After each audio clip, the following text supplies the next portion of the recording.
Setiap selesai wudhu, saya selalu sering buang angin. Kadang sebelum sholat, saya tahan sampai selesai sholat. Apakah sholat saya sah? Sah. Lepaskan lebih baik daripada ada orang masuk rumah sakit. Kan malu kita masuk rumah sakit. Sakitnya apa? Kau sakit apa? Badan sehat. Rupanya tak bisa kentut. Maka selagi bisa kentutlah sepuas-puas. Air banyak, apa salah? Tapi kalau ditahan makruh, tidak sampai batal. Kalau terasa macam keluar, macam tidak, macam keluar, macam tidak, jangan kau batalkan sholatmu. Hatta tasma'a sautan, sampai kau dengar suara atau kau cium bau. Karena ada tak bersuara tapi baunya luar biasa. Dalam dunia medsos sering saya baca, sok mengkafir-kafirkan orang. Kalau anti dengan orang kafir jangan pakai HP, karena HP itu buatan orang kafir. Bagaimana sikap kita Pak Ustaz? Tidak ada larangan pakai alat orang kafir. Ketika perang disuruh gali parit, gali parit itu kan strategi orang kafir. Tak ada larangan pakai. Ini orang-orang liberal, orang-orang yang jahil. Kau tak tahu masalah pakai kafir tak kafir. Tak ada larangan pakai alat orang kafir. Ini punya orang kafir, orang kafir. Ini punya orang kafir. Maka tak ada larangan pakai alat orang kafir. Apa hukumnya Pak Ustaz jika seorang guru di sekolah kadang jadi imam sholat namun mengharapkan upah dari imam tersebut? Imam memang dikasih gaji. Dari mana dia digaji? Baitul Mal. Imam Syekh Abdul Rahman Sudes dibayar. Masjid harus ada imam tetap. Makanya saya kalau diajak pembukaan masjid baru, saya tanya pengurusnya, udah diangkat imam? Berapa alokasinya nanti Pak? Haji Bakhtiar di Rokan Hulu, berapa digajinya imam? 5 juta sebulan. Diberangkatkan haji, diberangkatkan umrah. Buat masjid 3 miliar besar di kepenuhan. Berapa miliar kepenuhan? Imamnya diangkat, hafiz Quran 30 juz. Tidak tak bisa 30 juz 30 jadilah. Apa boleh kita pergi berobat dengan terapi? Orang tu menterapi kita selalu mengatakan bahwa di badan kita ini ada jin yang mengganggu. Dia bisa mengubah gangguan jin. Apa terapi seperti itu termasuk syirik? Dukun ini. Kalau mau mengeluarkan jin, Ustaz Saifullah siang, Ustaz Zafrullah malam. Siang Saifullah, malam Zafrullah. Masjid Al-Falah. Kemudian di rumah sakit ibu dan anak Zainab. Itu di basement ada juga ruqyah. Apa boleh saya meninggalkan sholat Jumat menggantinya dengan zuhur? Karena saya bekerja di perusahaan pembangkit listrik yang apabila ditinggalkan riskan terjadi. Ganti-gantian. Jumat ini aku, Jumat depan kau, aku yang sholat. Supaya jangan berturut-turut 3 Jumat. Man taraka al-jum'ata salasa marratin tahawunan. Siapa yang meninggalkan sholat Jumat 3 kali berturut-turut karena sepele, Allahu ala qalbi. Allah mengunci hati. Pak Ustaz, saya mau bertanya, bapak saya dulu sering ke masjid dan sekarang dia jarang ke masjid karena saya. Dulu sering buat masalah di lingkungan itu dan sekarang saya sudah taubat. Dan saya sering ke masjid mengajak bapak saya dan dia tak pula mau.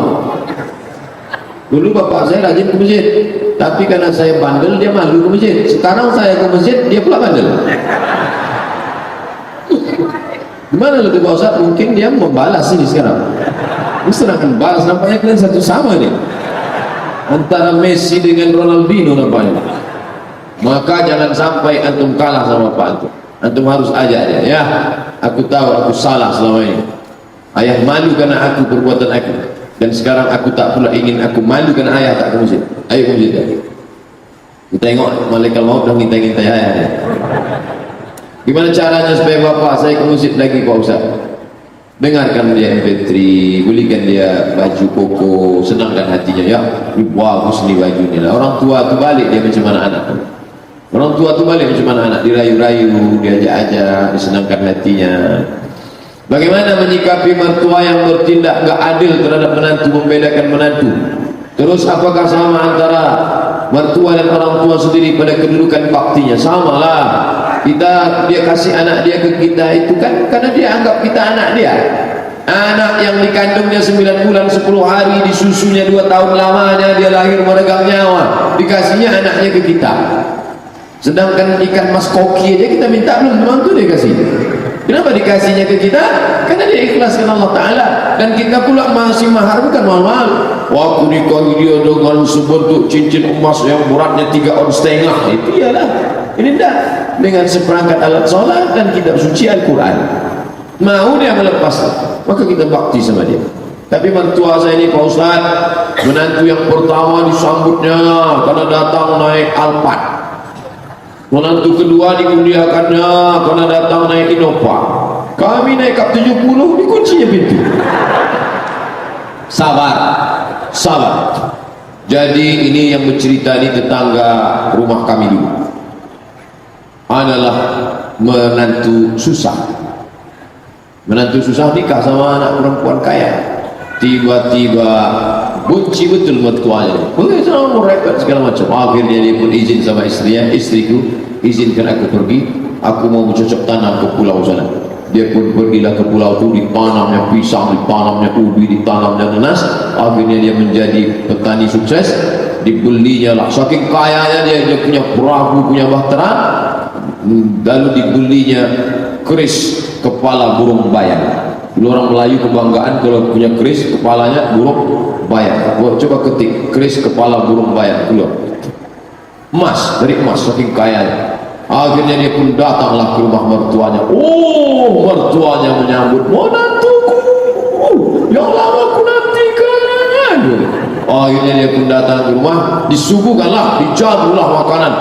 Ketika dijamu makanan itu, dikeluarkannya lah keris burung bayang tadi, dicucuk-cucukkannya ke pinggan mangkuk. Apa kata dia? Oh burung bayang, makanlah, kaulah yang dijamu mertuaku ini, bukan aku.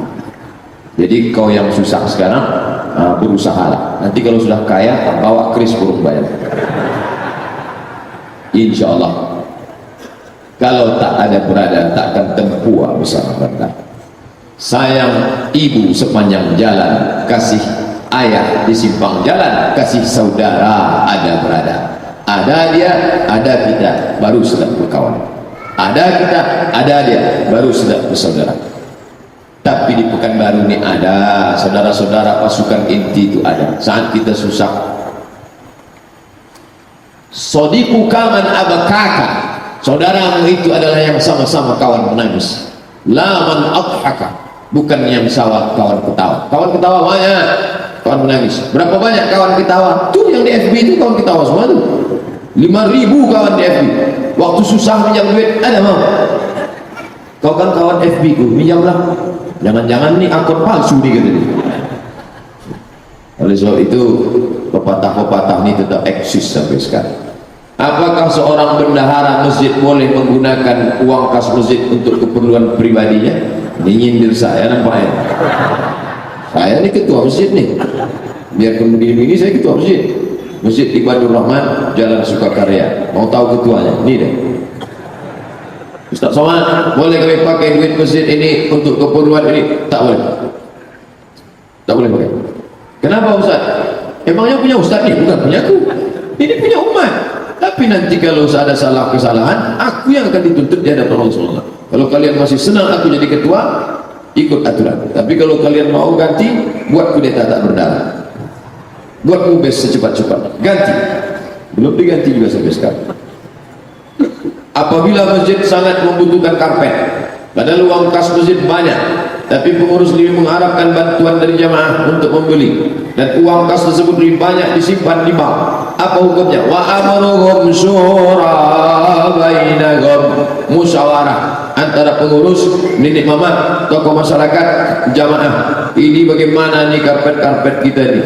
Oh, karpetnya tebal, Taman Raudhah. Mungkin yang membuat ini yang belakang yang tak dapat karpet.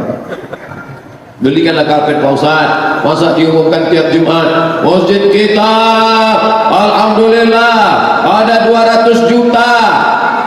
Yang hebat Masjid Joko Karyan. Saya nanti akan tausiah di Masjid Joko Karyan, Yogyakarta. Maka di sana selalu dikatakan masjid ini minim.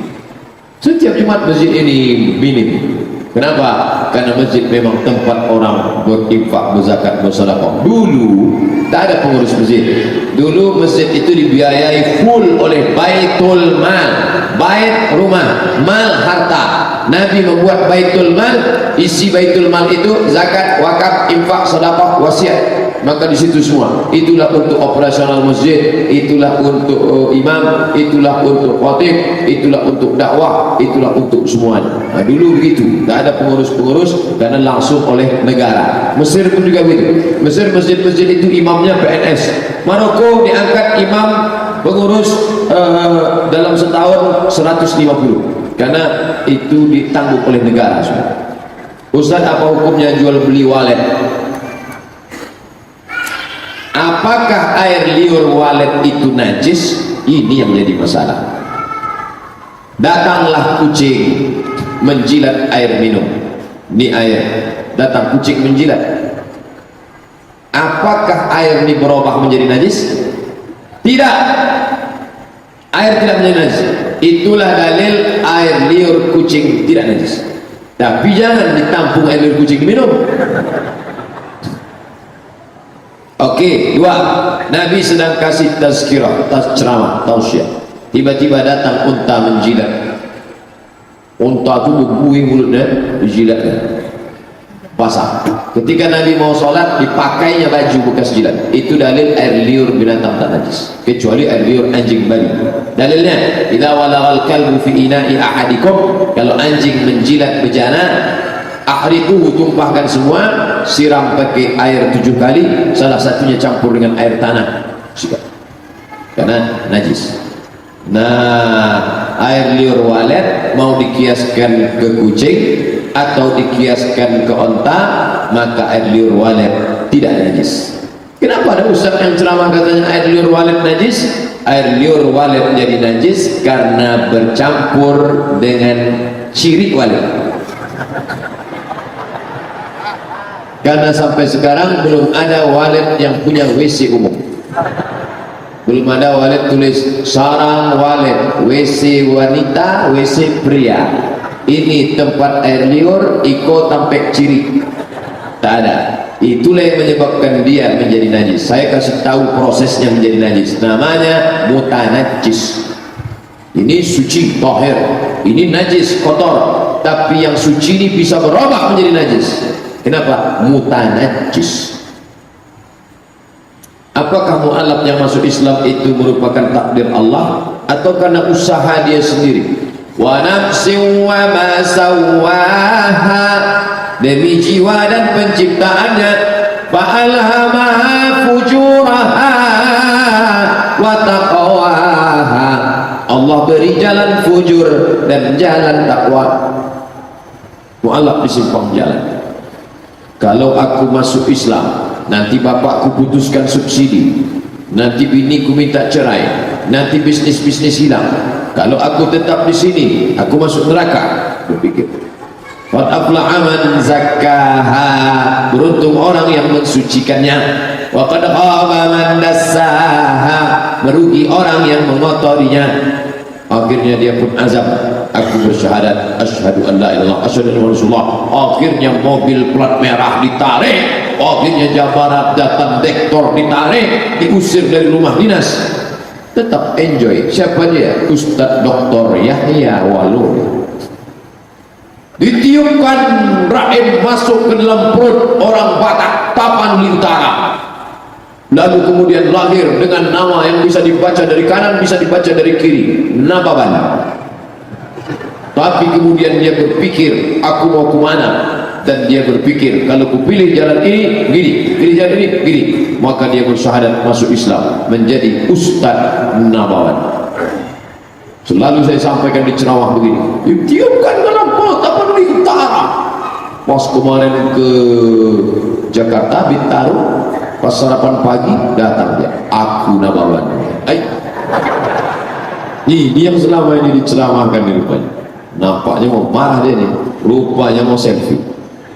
Foto kami bersama sarapan pagi dengan Ustadz Nabawan. Nanti kapan-kapan kemari jalan di pesantren kita. Oh, lama sudah.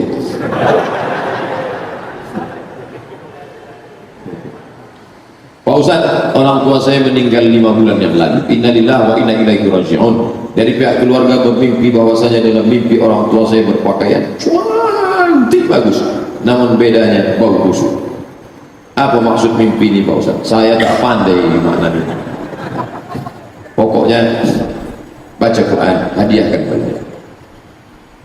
Baca Al-Quran, sampaikan pahalanya sama dia. Ya Allah, sampaikanlah pahala. Wa in khatimul Quran, seelok-eloknya sehatam Quran. Balik dari sini, mulai langsung. Beramalnya tunda-tunda. Balik dari sini, matikan TV, matikan HP, ambil wudhu, baca langsung Al-Fatihah. Habis itu Alif Lam Mim. Bisa 1 juz malam ini, mantap. Khatamkan Al-Quran untuk almarhumah Muhammad. Tuh, yang kemudian doa jangan pernah berhenti. Rabbi firli wa li walidayya warhamhuma kama rabbayani shaghira. Allahumma fir laha warhamha wa'afiha wa'fu anha wa akrim nuzulaha. Yang keempat bersedekah. Besok pagi langsung, yang tunda-tunda. Besok pagi pulang kerja langsung singgah ke panti Muhammadiyah, ke panti Takdir Ilahi, ke panti Husnul Khatimah. Datang. Pak Panti, berapa anak susah yatim sini? Ada 200 orang. Nah, buat keluar. Saya mau buat nasi kotak nih. Berapa bungkus Pak? Ada agak 5 bungkus Pak. Mau makan sama. Ya Allah, sampaikanlah hadiah pahala bacaan ini untuk pahala nasi bungkus ini untuk almarhum Muhammad. Ayu sadaqatu afdal. Apa sedekah yang paling afdal? Saqiyul ma', memberi air minum. Makanya di Malaysia di pintu masjid Mu'adz bin Jabal, di pintu masjid ada kotak macam ini besar, ada lubang-lubang botol di sini. Botol. Orang bersedekah air minum. Botol terus. Asal hilang 1 botol, datang botol. Asal hilang 1 botol.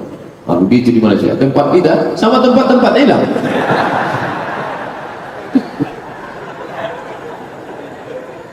Saya pergi ke Kalimantan,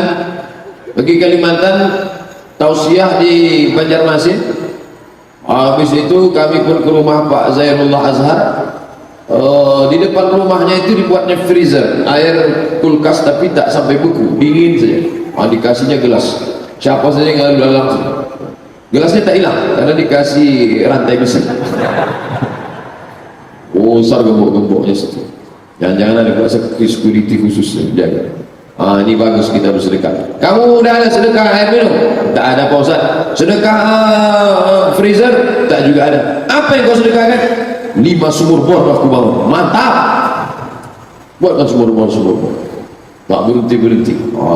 Ini almarhum Muhammad sampai doa yang paling penting. Doa silahul maulid. Allahumma fir laha warhamha wa'afiha wa'fu anha wa akrim nuzulaha wa si'madaqalaha.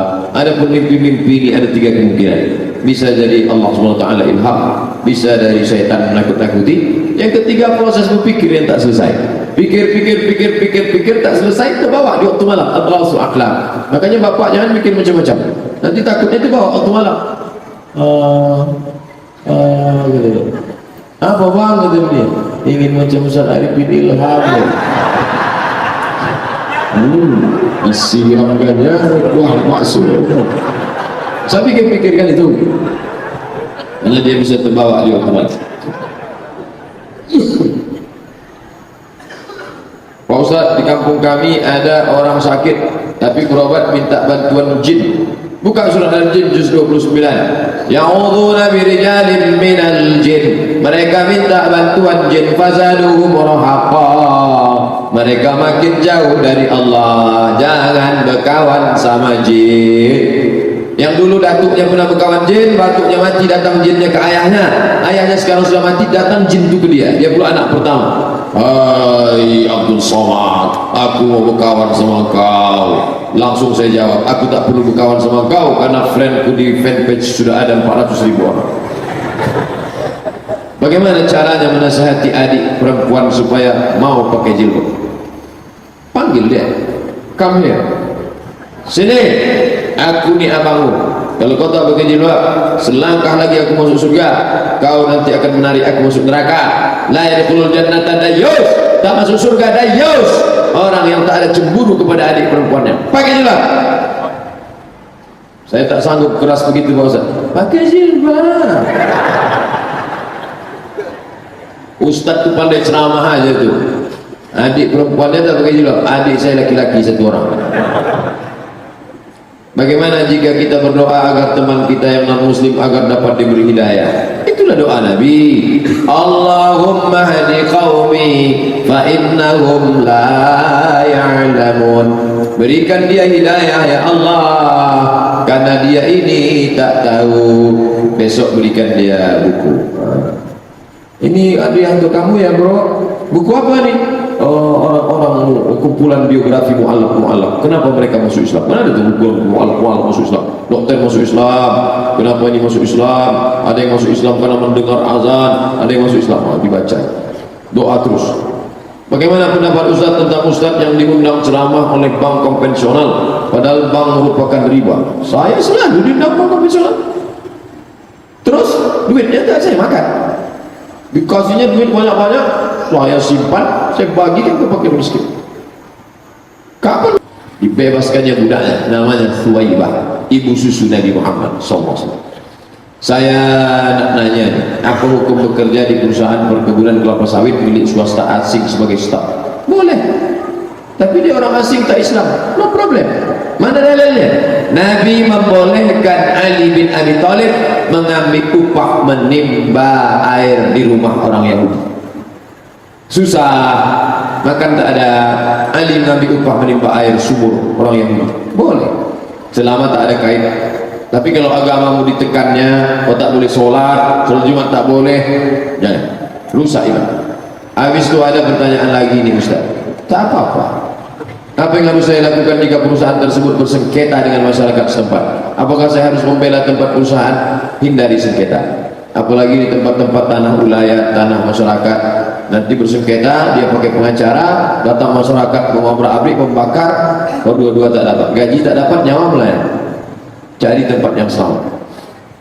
Ustaz, jika kita ada rezeki sebelumnya berniat umrah, tapi seiring waktu godaan wanita begitu besar, mana yang lebih dulu kita dulukan, menikah atau umrah? Nikah, cari yang kaya-kaya. Bisa umrah sama dia. Adinda, mau tak kau nikah sama?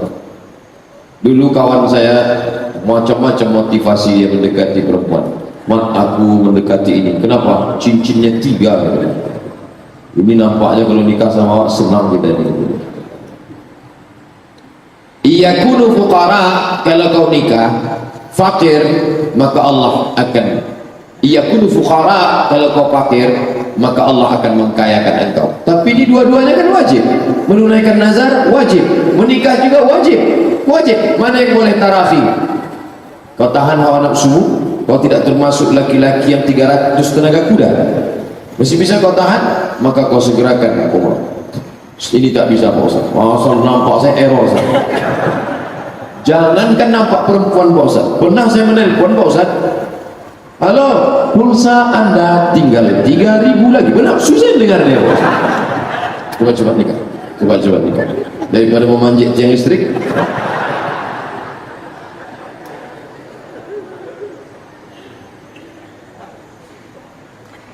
Suami saya seorang pecandu narkoba, preman. Apa hukumnya saya minta cerai? Karena saya sudah tak tahan lagi Pak Ustaz. Langkah pertama bukan langsung cerai. Panggil wali. Wali ibu ada 6. Ayah, datuk, abang, adik, abang ayah, adik ayah. Panggil. Pecandu narkoba, sini kau sebentar. Dulu kami nikahkan anak kemanakan kami ini karena kami tengok kau pakai baju koko. Ternyata baju koko isinya setan. Maka kau mesti tobat nasuha. Berhenti ya. Kalau tak berhenti tengok. Alhamdulillah pintu tobat membuka. Berhenti dia. Terimalah dia. Jangan main langsung saja. Hatimu bola balik. Qabul mu'min baina asabi'ir rahman. Tapi narkoba ini tak bisa dipenjara. Dia mesti rehabilitasi. Ngaku dia, aku sekarang sembuh, tapi kalau aku tak pakai aku menderita, nanti aku sakau. Maka kirim dia, minta nomor Pak Dedi, anak jamaah kita, nanti dia akan bawa ke rehabilitasi narkoba. Beliau punya duta narkoba, ada anak narkoba. Jangan malu punya suami pecandu narkoba, jangan malu punya anak pecandu narkoba. Itu pesan dari Ketua BNN, Badan Narkotika Nasional. Apa hukum seorang istri yang meninggalkan suami di rumah karena tidak mau diajak pengajian? Seorang istri meninggalkan suami di rumah karena tak mau diajak pengajian. Mana yang lebih baik Pak Ustaz? Menemani suami atau ke pengajian? Suami itu dia yang mengajak ibu ke pengajian. Ibu punya hak 5 kepada suami. makan, pakai, pendidikan, makan, pakai, tempat tinggal, pendidikan, perhatian. Mestinya suami itu yang mengajar istri, mengajar baca Quran. Tapi kalau tak bisa, Adinda, aku tak bisa mengajar engkau, maka ayo kita sama-sama belajar. Begitu idealnya. Tapi kalau nasib tak baik, dapat Fir'aun. Jadi gimana nih Pak Ustaz? Tak boleh ditinggal, jangan tinggal dia.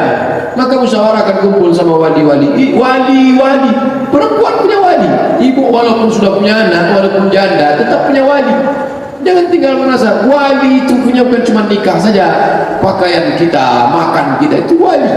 Maka belajar tentang fikih wali. Ini fikihnya Ustaz Masriadi Hasan. Makanya kita udah bagi-bagi fikih ini. Fikih kontemporer Dr. Muhammad Saleh, fikih ekonomi Ustaz Asmullah, fikih ibadah Ustaz Samsudin Muir, fikih masalah nikah itu Ustaz Masriadi Hasan. Pokoknya selalu nampak Ustaz Masriadi ingat nikah.